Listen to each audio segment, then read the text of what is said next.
So guys welcome back to my video. फेरि पनि तपाईहरुलाई म स्वागत गर्न चाहन्छु यो बर्जुतालको ब्लगमा। र जय श्रीराम, हर हर महादेव। र आजको ब्लग भनेपछि यहाँ हेर्न सक्नुहुन्छ पुरै हरियाली नै हरियाली छ, पुरै बर्जुताल हाम्रो। र पानी नै पानी भइसकेको छ, यहाँ हेर्न सक्नुहुन्छ पानी नै पानी छ पुरै। र पुरै ग्रिन छ पुरै मन्दिर, यहाँ हेर्न सक्नुहुन्छ कस्तो सुन्दर मन्दिर छ हाम्रो शिवजीको मन्दिर।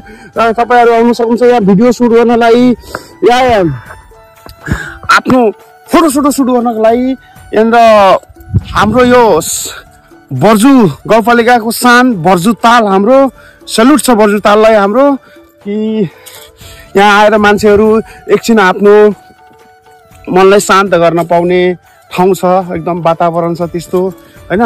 तपाईहरुलाई पनि लाग्छ कि एकचोटि आउन सक्नुहुन्छ यहाँनिर घुम्नलाई हैन। हाम्रो बर्जुताल हो, एकदम सुन्दर अनि सफा बर्जुताल छ।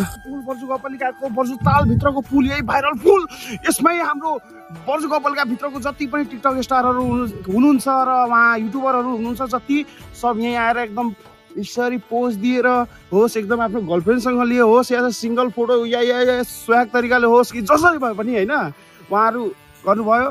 तर म चाहिँ अहिलेसम्म क्लिक चाहिँ गरेको छैन, तै पनि म धेरै एक्साइटेड छु। आज तपाईँहरूलाई म पुरै फुल भिडियो हेर्छु होइन। तपाईँहरू हेर्न सक्नुहुन्छ कत्रो ठुलो पुल छ हाम्रो यो।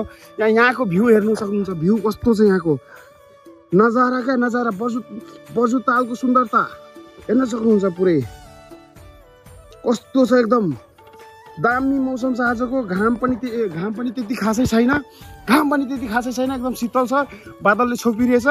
र म अहिले पुलको माथि रमाउँदै हाँस्दै खेल्दै यहाँको इन्जोय लिँदै एक्लै रमाउनु एक्लै हाँस्नु भनेको कुछ बेग्लै हो क्या, कुछ बेग्लै भित्रबाट खुसी सेटिस्फ्याक्सन मिल्छ। यहाँ हेर्न सक्नुहुन्छ यो फुलहरू तिमीलाई अरू थाहा छैन मलाई।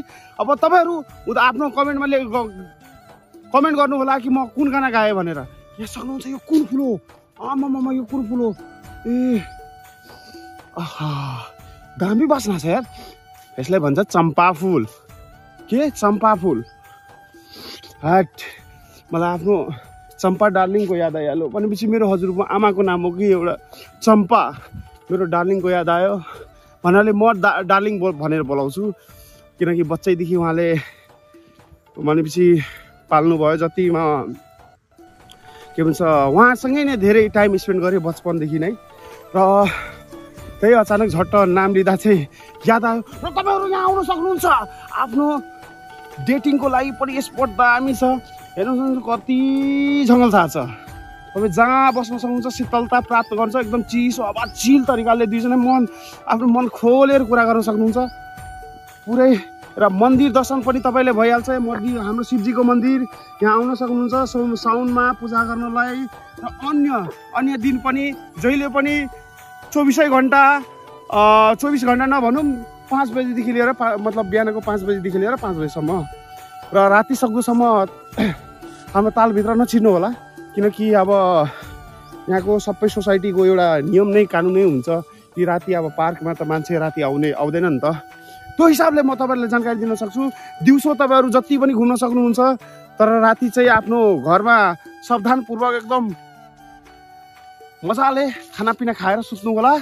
र आजको ब्लग म तपाईँहरूलाई यहीँ इन्ड गर्न चाहन्छु। धन्यवाद।